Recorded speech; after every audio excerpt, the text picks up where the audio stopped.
Hello and welcome back to Bicycle Legs Talks Music and another episode of Studio Albums Ranked. And can you please welcome back to the channel for this episode, Mr. Tom Curless from Curlessmania. Tom, absolute pleasure to have you back on the channel. Bicyclelegs, thank you for having me. It's always a pleasure to come back to your channel. Always enjoyable. And today we are going to be ranking the studio albums of the wonderful British band Traffic. Now, this is the band obviously that Steve Winwood formed after he left the Spencer Davis group. Originally, the sort of classic lineup is with Chris Wood, Jim Capaldi, and Dave Mason. Um, Chris Wood and Jim Capaldi would be there for most of the albums going forward. Dave Mason would kind of be in and out and in and out.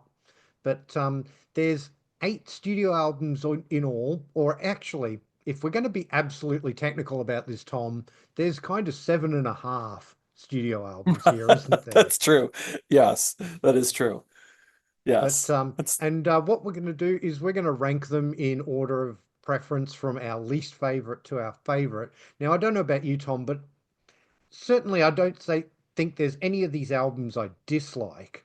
It's just a case of certain albums I like better than others. absolutely. This is one of those cases where, and we say this a lot on a lot of our rankings, and that, Traffic really didn't make a bad record. It's just what you prefer, really. Yeah. So what we're going to do is we're going to start with our least favorite, and then we're going to go through to our favorite. Tom, I will get you to lead us off. What is your number 8 Traffic album? Okay, my number eight. This was a tough ranking as we've been communicating about this. This was a tough ranking, but I will say that number eight wasn't that hard, and that is Far From Home, for me. The 1994 reformation, which was Jim Capaldi and Steve Winwood, and I actually this is kind of rare for me. I actually made like typed out notes. I'm like, I wanted to get this right. So I actually had notes that are typed out. But I basically said 20 years on from the last album and Traffic reunites with just Winwood and Capaldi. That is, it kind of turns into the Steve Winwood show. And it kind of sounds a little bit, just based on the sounds and the production, it kind of sounds a little bit like a solo Winwood album. I'm sure that Jim is playing drums and he's writing lyrics and he's probably singing as well. But it really, for me, it doesn't sound as much like a Traffic record as the others in the catalog for me personally. I do think there's some enjoyable songs on here. I think there's some. It's not a disaster. I mean, for some, a band that came back 20 years later and comes back and does a reunion record, it's not a disaster by any means. And it's a pleasant listen. But when I listen to it all the way through, I kind of go, to me it sounds so much like a Winwood solo record that it's hard for me to place it any higher. Um, so that's my take on number eight. Yeah, no, look, I'm going to be 100% in agreement with you. Far From Home is my number 8 as well. And I'll echo like a number of your sentiments there in as much as I feel like this is a pleasant album. It's a good album, it's nice to listen to while it's on, but it is missing a little bit of that Traffic magic, I think. Mhm. Um, you're definitely missing Chris Wood, I think, with especially with Yes, his flute and yes, that sort of thing. Steve Winwood tries and plays a little flute on it, and he does all right with it, but it's not quite the same. It definitely does have vibes of a Steve Winwood solo album, and that's not to knock it because I tell you what, some of Steve Winwood's no. solo albums are great. I love some of Steve Winwood's solo stuff, Hmm. but it's different from Traffic, and it just doesn't quite have that Traffic feel to it. There's some good songs on here though. I mean, Nowhere Is There Freedom I rather like. Um, Holy Ground with the Elan pipes on it, that's rather nice Yes. too. Hmm. Um, so there's good music on this album, but it just, yeah, it doesn't quite have that je ne sais quoi that other Traffic albums do. Yes, So yeah, yes. so I'm 100% in agreement with you there. That is my number 8. So what's your number 7, Tom? Okay, my number seven. This is where this could be a hot take. I'm not sure, but I just this is an album. I'm just going to start before I even present it. I'm going to say this is a record that I want to like it more. It's one of those albums that I really I it's a good quality album, but I just for some reason it never hits me that when I listen to it, I just always want to like it more. And then when I just but I never I'll put it back and I won't listen to it for ages. So that is number seven for me is When the Eagle Flies. So this is a quality, I just want to say it again. This is a very high quality record and it's got some great moments on it. I think if you're in the it's one of those kind of this is kind of a cop out, but it's kind of like when you're in the right mood. I feel like this is an album with when you're in a certain mood, it'll hit you and you'll be like, this is great. If you're not in that mood, however, you might not be, it might not hit you. There's really some they really stretch out a lot on this. It's very jazzy and very like things like Dream Gerard and Graveyard People and Walking in the Wind, and like they're very well played. There's a lot of ensemble work here that's quite good, and there's some moments where you go, oh, that's great, that's very Traffic, I love that. And Something New, I like the first song, Something New, quite a bit. But there's something about the production and the way that the songs, it just feels like a, I don't know if you have to be in a certain mood, and it just feels like his vocals are not quite what he seems very mellow when he's singing on this record. Like you compare his vocals on this record to the rest of the catalog, and just this you'll see what I mean. It just feels like he's a little bit not quite not got as much enthusiasm or something. I'm not quite sure what it is. Or maybe it's just the production. I can't put my finger on it, but I have to put it at number seven because I just don't listen to it that often. So that's my number seven. Yeah, no, fair enough. I got to say, my number seven and my number six were one of the ones that switched a lot when I was trying to go through my list. And in the Mhm. end, what I went for at number seven is actually the album that immediately precedes that, and that is Shootout at the Fantasy Factory, Mhm. which is the second of two albums that has that wonderful die cut sleeve with the corners off there to make it look like it's a cube. I do, Yeah. you know, that's one thing I will say about Traffic. A lot of their album covers are absolutely wonderful, and I really, Hmm. really like that album cover a lot. Um, yeah, I mean, you could say a lot of the same things about When the Eagle Flies as you can about Shootout at the Fantasy Factory, I think. They're both very jazzy, they're both very jammy. Yes. Extended pieces. I love the title track on this album. I think Shootout at the Fantasy Factory is absolutely brilliant. Um, but then you get a song like Roll Right Stones, and I think it's a really good song, but it's very extended. It's about 11 minutes long or something like that. And you know, that's going to be a matter of taste for some people, whether they're going to be in that sort of song for the long haul. Um, Evening Blue is great. Tragic Magic, they kind of left themselves a little open to the critics, I think, with a song title like Sometimes I Feel So Uninspired. you know Hmm. the critics kind of took a hold of that one and said, yeah, well, you know I think this is a really good record. I like it a lot, but something had to be at number seven, and so it's going to be this one for me. Again, it's by a hair's breadth, so yeah, Hmm. that's my number seven. Yes. Yes. And that is my number six. So I'm just going to echo a lot of your sentiments, and the cube effect gets ruined because I put my own sleeves in, as you can see. Um, but I agree with you. I do love the cover. And I think that, I was thinking about this and I do, to your point, I love the title track. I think it kicks off really well with the title track and you Yeah. think, "Oh, this is going to be another really great album." And then you're absolutely spot on with Roll Right Stones. I enjoy Roll Right Stones, but it goes on and on. It just like that whole like Roll Right Stone, na, na, na, goes on for a very long time. And you're like, okay, it seems like they're stretching the idea quite too far almost. Um, However, there's some great playing on this album. I do enjoy it, and but I do feel that it's hard not to feel like it's kind of almost like a lesser version of High Heeled Boys. It kind of feels like a part two of that, but almost like the B-sides or something like that. And you're right. I mean, there's no getting around the whole "sometimes I feel so uninspired" as a song title on the record. So yeah, you're absolutely leaving yourself open to criticism on that one.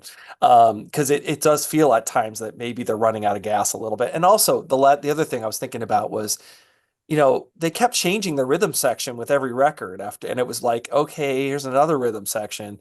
And this was like the Muscle Shoals guys playing drums and bass on this.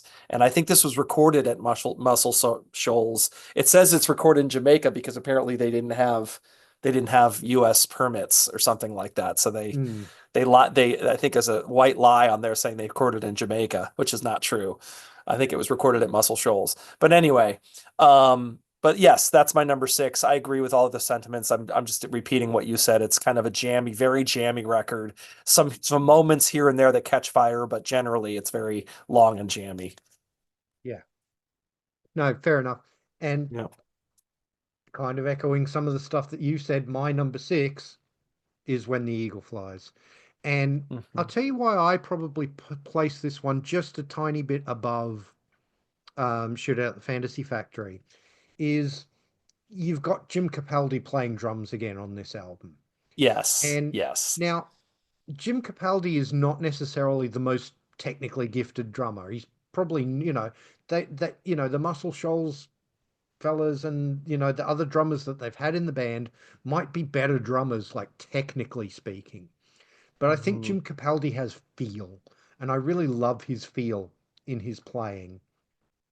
And and the other thing I think that puts this one just a little ahead for me is I enjoy the fact that there's some slightly different keyboard textures on this one because, Steve Winwood's actually playing a little bit of synthesizer on this album. Mhm. Um, Particularly on a song like Graveyard People. The synth sounds that he gets on that I really, really like. And the other thing that maybe I put this one just a little bit ahead of Shootout at the Fantasy Factory is the song Dear Jared. Even though that's a long jammy track again and it's basically a two-chord vamp sort of thing, it does have a very clever lyric. And the reason I love that lyric is it's written by Viv Stanshall, who was in the Bonzo Mhm. Dog Band. And he would write a few lyrics for Steve Winwood going forward in his solo career as well. And I'm a sucker for anything that Viv Stanshall's got his fingers in. So yeah, I really enjoyed this out. I was all set to put this at number seven like you, Tom. But again, going through my last minute listening yesterday, I just had to sort of put it up a notch because I just felt like I enjoyed it just that little bit more than I did Shoot Out the Fantasy Factory. But they're both really, really good albums, and going on from here, it just gets better and better. Yes, exactly. And you're to your point, mine were close. I mean, it was those two were very close together. Agreed. So, but yes, you're right. Jim Capaldi playing drums is a big deal. I agree with that. I think that I was kind of sad that he stopped playing drums. So we're going to get into albums where he's playing the drums all the time, and that's why we're getting higher in the list. So, agreed. So my number five is Last Exit, which is, I think this might have been the record you're talking about, could be a half. Yes. Because basically the first side is all studio tracks kind of this is like an odds and sods for Traffic essentially. This is they had the record company, they had broken up. Steve Winwood had moved to Blind Faith by this point, and the Traffic was apparently no more, so the record company said, okay, well, if you guys broke up, we know there's some stuff in the vault that we can put out, so we're gonna put out an album. So they did, and I'm glad they did because I will say I think side one is very strong. Like I really like side one of this record. Just for You is a Dave Mason song that's I enjoy quite a bit. It's a little poppy number. Shanghai Noodle Factory I think is excellent. I think that was from the outtake from the second album. Something's Got a Hold of My Toe is just an instrumental kind of, it's okay. Withering Tree was from the second record as well, and Medicated Goo I just think is excellent. I love Medicated Goo. So I really think there's a lot. I mean, the second side are, two covers that they live covers that they did from the Fillmore West that, you listen to it and it's like, again, kind of pleasant while it's playing, but it's not memorable. You can't barely remember it when the needle comes off the record. At least for me. So, and it's not that well recorded. It almost sounds almost bootlegish almost. So it's not, it's really the second side is kind of, but the first side, I mean, the strength of the first side puts this at number five. So that's for me, last exit. Yeah. That's the US cover that you've got there too. Mine is Hmm. the what they had in Australia, which is also the UK cover, and it's also my number five, which Oh, is there you that go. cover there. Yeah. So, Yes. Yep. Hmm. and again, I'll echo a lot of what you said. Like, look, any album that's got Medicated Goo on it is going to be high in my list because Yeah. that's a terrific song. And Shanghai Noodle Factory, I think, was the B-side of the single of Medicated Goo too. So that would have been Hmm. a great little 45 to own. Yes. But Yes. and Just for You was originally released as a Dave Mason solo single, but it just so happened that the other guys from Traffic were his backing band on it. Um, Mhm. so they ended up using it as a Traffic song on this album. Something's Got a Hold of My Toe. Yeah, I mean it's an instrumental. It sounds like they were kind of goofing around in the studio and um I mean, it's fine. Yeah. And Withering Tree. I mean, Oh, I'm glad they rescued that track because that had, not been released at all before this album. And I think it's a really, really good song. The yes. stuff recorded live at Fillmore West, yeah. I mean, I think it points where the band was going in the 70s, Mhm. getting longer tracks, jammier tracks, that sort of thing. They're doing it on covers here. They would do it more on their original stuff with their 70s albums. But Feeling Good, I mean, that's a show tune, It's like an Anthony Mhm. Newley song. And Right. it's from some musical or something, and they turn it into, this long jammy kind of track. Blind Man is more of an R&B track, so it's more the sort of thing you would expect them to do. But Feeling Good was the one that kind of surprised me a little bit because, as I say, it's sort of, origins as a show tune and that sort of thing.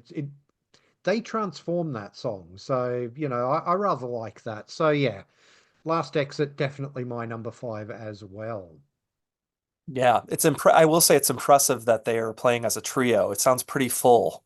Those Yeah, live tracks. absolutely. Yeah, yeah. I was listening to them. I'm like thinking, who's the bass player? And it's not. There isn't actually a bass player. It's you know, Steve Winwood playing like the bass pedals on his organ and that sort of thing. Yeah, Yeah, right. Left hand and yeah, exactly. yeah. It's pretty cool. Pretty cool. So it just shows how talented they are. So okay, so number four. We are now getting into really good stuff. Mm. And that is Low Spark of High Heeled Boys for me is number four. And these were the placements that were really hard from here on out. These were very difficult for me. I changed my list like three different times. So, but I ultimately had to be really honest. And when I mean honest, I mean, what do I listen to the most? And what are the things that I always pull out and listen to the most? So this one I do listen to, but it's lesser than the others. This, not to say this is a great record. I mean, this to me was the pinnacle of their jazzy, jazz rock, almost fusion at times, spreading out and jamming, but really like very effective. And like the title track is just sublime. I mean, there's just something about that hypnotic that the it's I love the way it just that doom doom doom and it spreads out and it works so well and then it kicks into that that sort of a spirited upbeat part that it's only in a didn't date him to rest was a low spot. I mean, so it's like that's very kind of that's sort of hooky and poppy against this Mm. other jammy part, and so it works really really well. I also love Hidden Treasure. um and then there's things like Light Up and Leave Me Alone and Rock and Roll Stew, which are both sung by Jim Capaldi. and they almost have like this sort of rock AOR kind of vibe to them, almost like FM radio rock, and they work very well.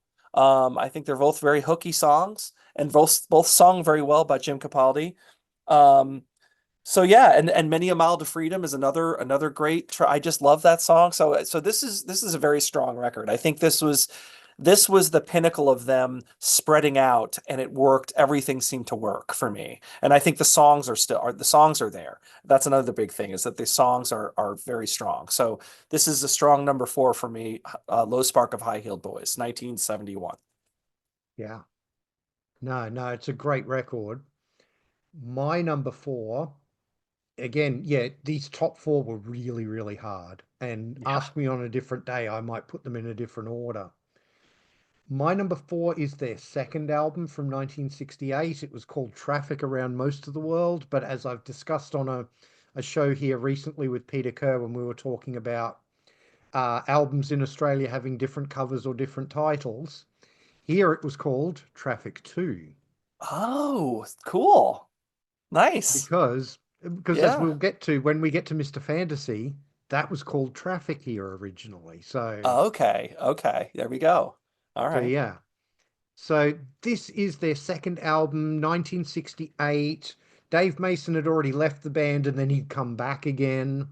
Or he'd been talked into coming back. I believe Jimmy Miller, their producer, was sort of very heavily involved in getting Dave Mason back into the band, was very encouraging of his songs and that sort of thing. And this is the one album where it's really a 50-50 split between Dave Mason songs and Steve Winwood led songs. So, you start off with You Can All Join In, which is wonderful. Pearly Queen. Album definitely has a different feel from the first album too. It's Hmm. much more getting into, it doesn't have that 67 psychedelic summer of love kind of feel to it that the first album does. It definitely feels like a post psychedelia album. you know some of the tracks, you can hear the direction that Dave Mason is going to go in his solo career, that more sort of countrified kind of sound. And then Hmm. you can hear the way that Traffic without him were going to go with the Steve Winwood songs. They're starting to get a little jazzier, a little R&B, that sort of thing. So, 40,000 Headmen is a great, great song. Who knows what tomorrow may bring? Of course, it's got the original version of Feeling All Right, you know? Hmm. Such a great song, made even more famous by Joe Cocker, obviously. Had a huge hit with it. But this is the original version of it here, and Dave Mason does a wonderful job of singing it. um, No Time to Live and Means to an End. Just there's no bad songs on this album. It's a really, really good, No. strong album. Love it to bits. I just love the other three, maybe a smidge more. So that's why that one is my number four. Ah, this is interesting because our top four, I'm sure these were the ones we were debating about the most, Yeah, because they're all very absolutely. strong. They're all very strong. So my number three, and this was my hardest placement, and I'm going to have a caveat at the end. So for number three, I am going with the debut. In America, it was Mr. Fantasy. I believe I was calling it Dear Mr. Fantasy, and the last time we were talking about this, and it's called Mr. Fantasy, the album. Mm, But you have this version, right? So I mean, you've got this version, right? And then you've got this one's really confusing because you've got this version. So which different track list, right? So you've almost got two different albums on this. Um, and this was after Dave Mason obviously had left. So they presented it as a three piece on the cover, and they only have like one Dave Mason song on the album. So but it's kind of fun to have both. Um, and so I love the I just have to start with saying I love the original four member Traffic. I think that there was a balance there. I think there was an excitement. I think um there was a convolute. There was a lot of ideas being thrown in the pot. They famously after Winwood left the Spencer Davis group, they got together and got it together in the country. They went out to a country place and lived together and lived in a place and in the middle of nowhere. And they could play. The whole idea was they could just live together. They could play anytime they wanted. They could get up in the morning and play. They could play late at night. They could without bothering anybody. So they could just jam anytime and it was no problem. And that's what they did. They came up with all these ideas really quickly because they lived together and they had instruments there and they were always set up. So, hey, I got an idea. Check this out. And they would just jam it out and it was really a lot of songs came out of that short period, I think. And I really think that Traffic was a pretty big they were a big influence at the time on the UK especially on the UK music scene. This is a very psychedelic record, right? There's sitar all over it. There's things like Paper Sun and Hole in My Shoe and that are very almost like Beatles-esque. There's a lot of almost Beatles feel from 67 on this record. And also whenever I listen to Dukes of Stratosphere, the whole XTC thing that I'm telling you, the Hole in My Shoe is like one of the big influences on that. There's one that sounds a lot like that song. So I think they were part of the template for Dukes of Stratosphere as well.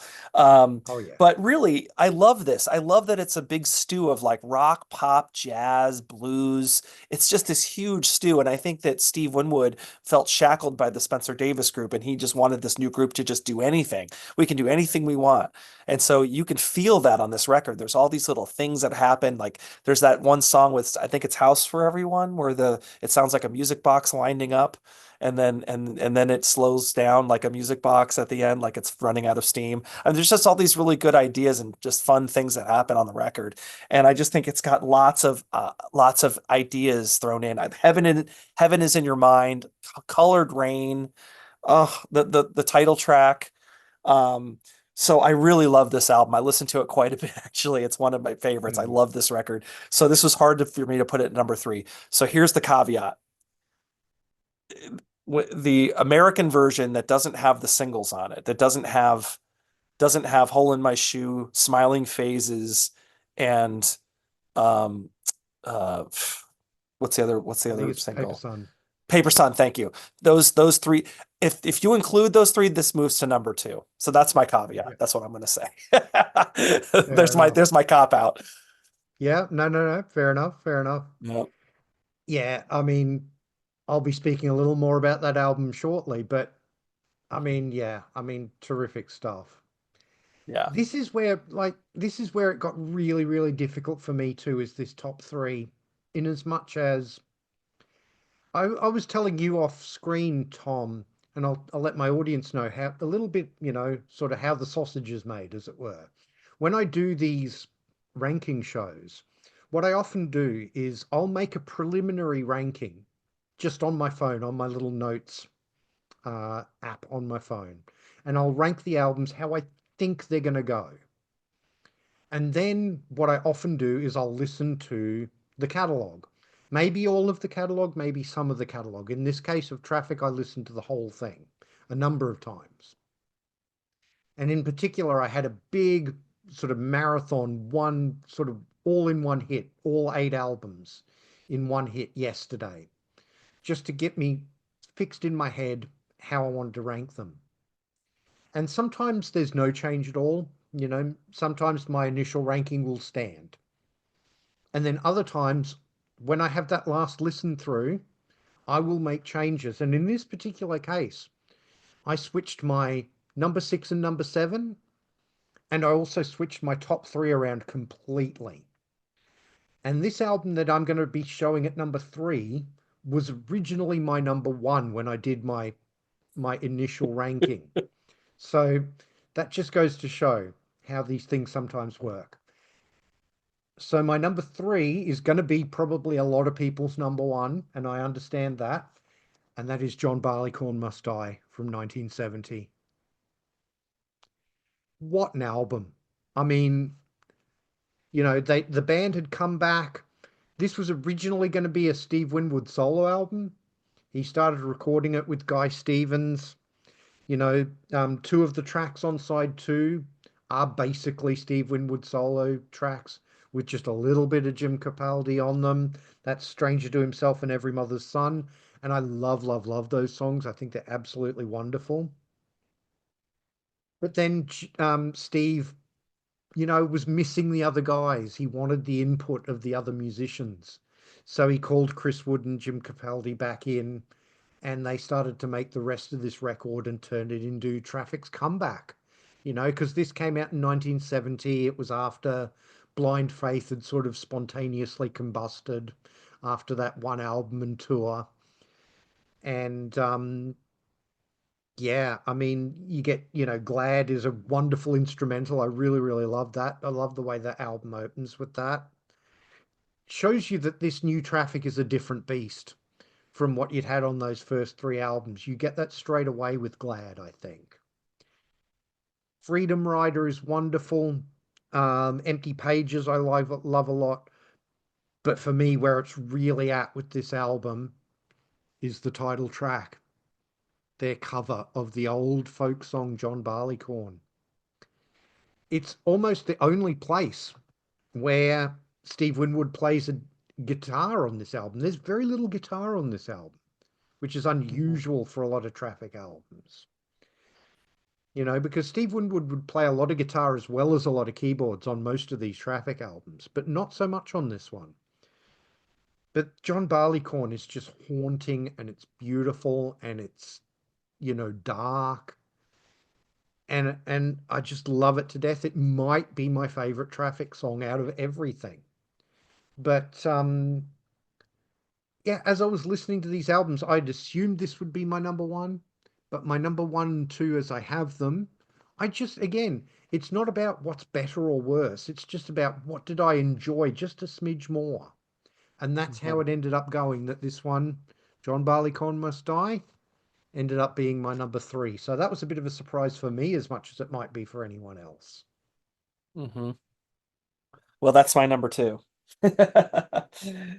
And I mean, I'm just gonna echo a lot of what you said. This is just an amazing record.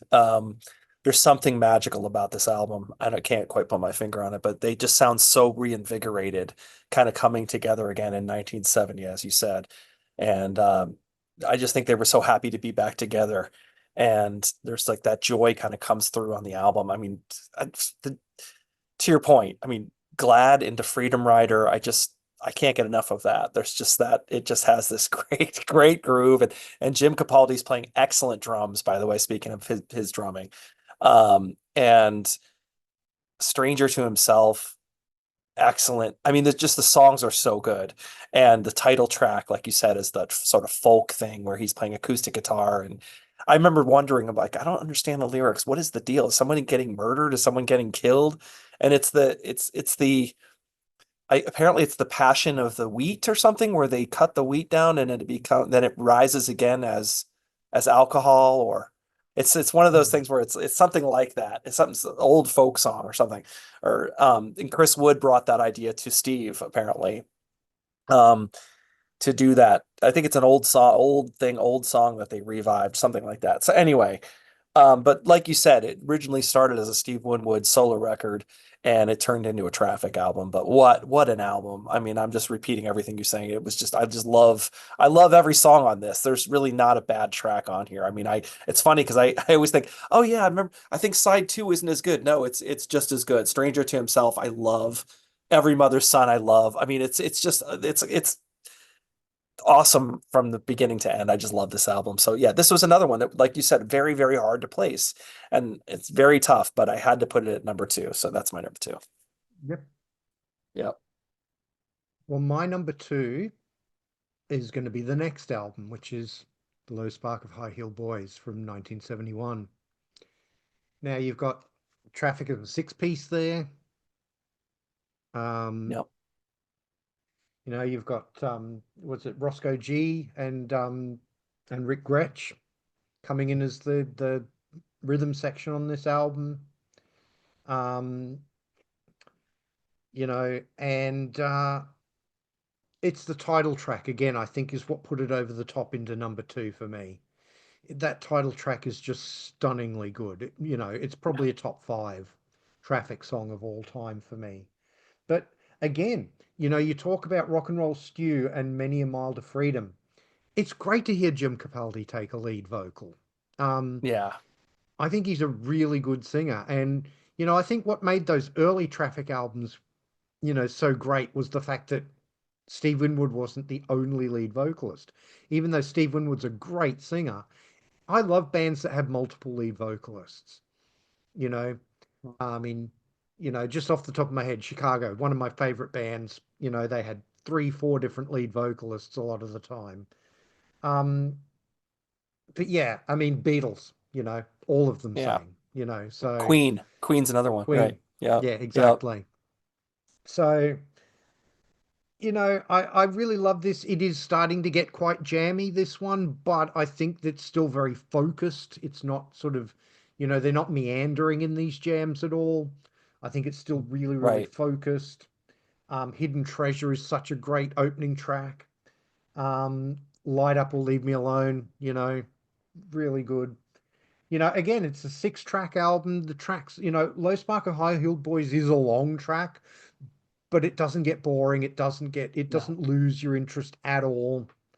No. There's one thing I wanted to ask you, Tom, about this band, and it's something I don't understand, and maybe you can either agree with me or maybe you can disagree with me and tell me why I'm wrong. A lot of people refer to Traffic as a progressive rock band. I don't see it. I don't think of them in the same breath as I would think of Yes or Genesis or King Crimson or Pink Floyd or any of those sorts of bands. I think a lot of people just call them progressive rock because there's a jazziness to it and because some of the tracks are long. And I Mhm. think there's a Yeah. bit of a category error there. I think of them more as a jazzy band, a slightly fusiony. I think of them as one of the very first jam bands, especially the hmm 70s version of Traffic. But I wouldn't really call them a progressive rock band. What would your thoughts on that? I couldn't agree more because I do. You're right. Some people can refer to them as progressive rock, and I just go, I don't see Traffic as a progressive rock band. There, Hmm. maybe it's like you said, maybe it's the experimentation that they do so many different things. But I just don't. To your point, I don't think of. I mean, I think of ELP, Genesis, yes, that's progressive rock. Jethro Tull. I'm not thinking Traffic when I think progressive rock. There's too Hmm. much R&B and blues and like you said, you're absolutely right. They're more of really like a proto jam band than anything Yeah. else. Yeah. So I So think I know what your number one is, but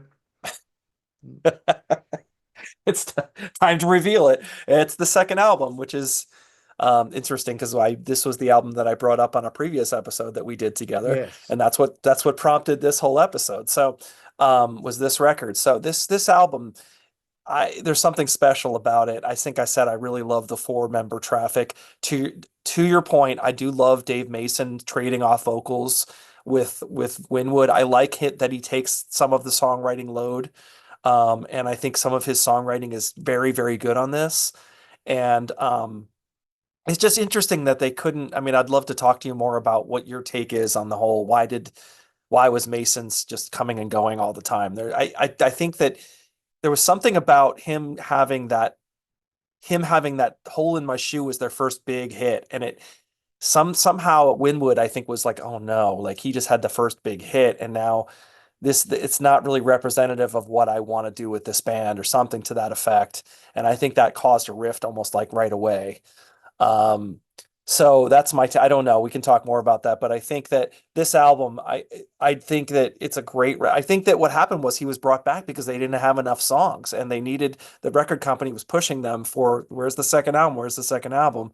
And they finally said, "Okay, Dave, come on back. Do you have a couple songs for us?" He said, "Yes, I do." And sure enough, he contributed, things like "You Can All Join In," which I absolutely love. I love obviously feeling all right became like a standard. I mean, that's like mailbox money for him because Joe Cocker did a version of it that was huge. But who knows what tomorrow may bring? Pearly Queen, 40,000 Headmen, No Time to Live. I mean, this album is just for me is just 5 star. It's just amazing. And like you said, you put it perfectly. This is 1968, right? So 1967 is the height of psychedelia. Mr. Fantasy is very psychedelic. This album is like a lot of bands, right? We're doing this. The Stones did it with Beggar's Banquet. The Beatles did it with the White Album. Bob Dylan did it with John Wesley Harding. Everyone was going back to sort of basics in the 68. And this is kind of what they did. They made it a little more back to basics. But I do think the songwriting is very strong, and I think the ensemble playing is excellent. And I just love this record. I just love it. So it had to be my number one because I just love it so Yeah. much. So there you go. There's my Well, number one. Yeah. that's that's how these ranking shows work. We go with what our Yeah. favorites are. And Yep. yeah, I mean it is a terrific album. Why did Dave Mason keep leaving and rejoining? I think he's just a bit of a free spirit, you know. I think like Yeah. um I feel like he's one of those people who just never wanted to be in the same place for a long time, you know. And so that's Yeah. why he would, Yeah. because he would end up coming back a third time and they would do that live album, Welcome to the Canteen. And like he would only be in the band for like 6 shows. Yeah, that's the one there. That one. Yep. Yep. He would only be in Yep. the band for 6 shows and then he Six would leave shows. again. So, And apparently he said, "This is great, guys. Let's take this to America." And they said, "No, we're not doing that." mm, Yeah, so I so don't know. I don't know. But I also had heard that he would bring in songs like fully formed and say, "Okay, this is what I need you to do, this and this." And they didn't really like that. They wanted to be more collaborative. So I don't know. yeah, Anyway. yeah. Anyway, as anybody who knows this catalog has probably worked out by now, my number one album by Traffic is their debut. Again, called Mr. Fantasy in the UK. I think the original version of like that second pressing you've got there is called Hmm. Mr. Fantasy. Yes. Um, Um, and indeed, I have an Australian version of that too. okay. There, that one Oh, there. look. But this is the second pressing in Australia, right? Okay. And but the first pressing in America with that cover was originally called Heaven is in Your Mind. Right. Right. Yes. I think I've seen that somewhere. I've seen that But pressing. this is the original Australian pressing and it's simply called Oh, look Traffic. at that. That's so different. So it's Wow. basically if you look at your Mr. Fantasy cover, it's basically the I think it's the extreme left-hand side of that album. That Yes. part there. Right, And it's been right. taken in and just focused in on. Yes. So Yes. and then they've changed, yeah. And then this one, this this Yeah, original this is Australian the press, yeah, we yeah. often got dudded on gatefolds as well. No gatefold So this either. is just a basic, you just got liner notes on the back and Yeah. all that sort of thing. Yeah. But this one has the UK track listing, and then this one Okay. has the US track listing. Interesting. Yes. So now this album is just, it is absolutely 1967. It is psychedelia to an absolute maximum. And I'm here for it. I love it to death. You know, I'm here for it. he Heaven is in Your Mind. Wow, what a great Yeah. song. Berkshire Poppies. House for Everyone. No Face, No Name, and No Number.